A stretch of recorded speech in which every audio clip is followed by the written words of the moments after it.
Hello বন্ধুরা, কেমন আছো সবাই? আশা করি ভালো আছে। আবার একটা নতুন ভিডিও নিয়ে চলেছি তোমাদের সামনে, এবং এই মুহূর্তে সব থেকে বড় 5টি খবর তোমাদের সামনে আমি একে একে তুলে ধরবো। চলো শুরু করা যাক।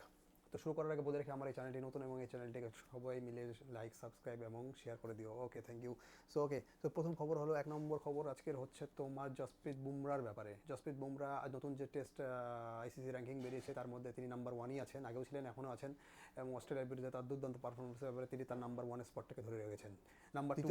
দ্বিতীয় খবর হলো যে গুজরাট টাইটান্সের ব্যাপারে। গুজরাট টাইটান্স তাদের অফিসিয়ালি নতুন ক্যাপ্টেন ঘোষণা করেছে, এবং এই ক্যাপ্টেন হলো শুভমান গিল, যে আগেও ছিল এবং এই সিজনেও তিনি গুজরাট টাইটান্সকে তিনি নেতৃত্ব দেবেন। ওকে। নাম্বার থ্রি হলো বাংলাদেশ ক্রিকেট সম্বন্ধে। বাংলাদেশের ক্রিকেটের ডোমেস্টিক একটি ম্যাচ হয়েছিল কিছুদিন আগে, এবং সেখানে খুব মারামারি হয়েছিল এবং খুব ঝামেলা হয়েছিল। সেই ঝামেলার জন্যে বাংলাদেশ ক্রিকেট খুব কড়া পদক্ষেপ অবলম্বন করেছে, এবং এই পদক্ষেপে জোরে 8 জন প্লেয়ারকে তাদেরকে সাসপেন্ড করা হয়েছে 1 বছরের জন্য, এবং তারা 1 বছরের মধ্যে এবং তাদেরকে কঠিন জরিমানাও করা হয়েছে। তো 1 বছরের মধ্যে তারা কোনো রকমের ক্রিকেট খেলতে পারবে না। তো নিঃসন্দেহ এটা একটা বাংলাদেশের ক্রিকেটের জন্য একটা খুব বড় পদক্ষেপ, এবং দেখা যাক তারা পরবর্তী কী পদক্ষেপ নেয় তাদের ব্যাপারে। ওকে, তো নাম্বার তিন হলো, এখন জানো তোমরা আমাদের ইন্ডিয়ায় সৈয়দ মুস্তাক আলী ট্রফি চলছে, টি20 ট্রফি, এবং সেখানে প্রত্যেক স্টেটের ম্যাচ চলছে।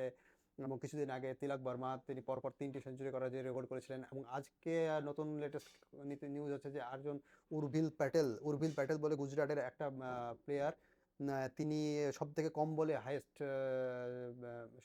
বলে সেঞ্চুরি হাঁকিয়েছেন।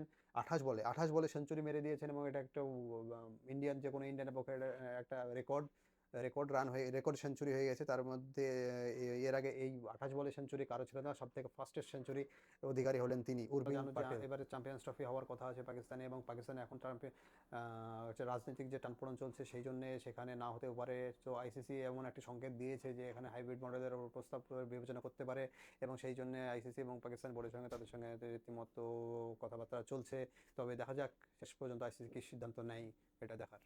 চতুর্থ খবর হলো যে ফিলিপ সিউসের ব্যাপারে। ফিলিপ সিউস তোমরা নিশ্চয়ই জানো, কিছুদিন আগে না, কয়েক বছর আগে তিনি মারা গিয়েছেন। অস্ট্রেলিয়ার এক দুর্দান্ত প্লেয়ার ছিলেন, এক উঠতি প্লেয়ার। তিনি বলের আঘাত পেয়েছিলেন পিছনের দিকে বা ঘাড়ের পিছনের অংশে, এবং তারপরে তিনি মাটিতে লুটিয়ে পড়ে এবং তিনি মারা গিয়েছিলেন। তো আজকে তার মৃত্যুবার্ষিকীতে সেই জন্য অস্ট্রেলিয়ান ক্রিকেট বোর্ড থেকে অস্ট্রেলিয়ান সমস্ত ক্রিকেট প্লেয়াররা তারা তার মৃত্যুবার্ষিকীতে তাকে স্মরণ করছেন। তারা বিভিন্ন রকম ইনস্টাগ্রামে পোস্ট এবং টুইটারে পোস্ট দিচ্ছেন, এবং তাকে নিয়ে আজ অনেক রকম আলোচনা হচ্ছে, এবং তারা তাকে খুব শ্রদ্ধার সঙ্গে স্মরণ করছে। চলে এসেছি পঞ্চম খবরটা হলো যে যশস্বী জয়সওয়ালকে নিয়ে। Yashasvi Jaiswal after getting to 100 versus অস্ট্রেলিয়ার সঙ্গে তার 100-এর পর তিনি এক ধাপে লেটেস্ট যে টেস্ট র্যাঙ্কিং এসছে আইসিসির তরফ থেকে, তাতে তিনি 2 নম্বরে চলে এসেছেন, এবং তিনি এই মুহূর্তে তিনি নাম্বার 2 ইন টেস্ট ফরম্যাট। পরের খবর তোমাদেরকে জানাই, আজকের যে ম্যাচ শুরু হয়েছে শ্রীলঙ্কা এবং সাউথ আফ্রিকার যে আজকে টেস্ট ম্যাচ শুরু হয়েছে, এবং এই টেস্ট ম্যাচ আজকে ওখানে বৃষ্টি হচ্ছে, ডারবানে আজ বৃষ্টি হচ্ছিল, তো সেই জন্য বৃষ্টির দরুন আজকে ম্যাচটা লেট শুরু হয়েছে।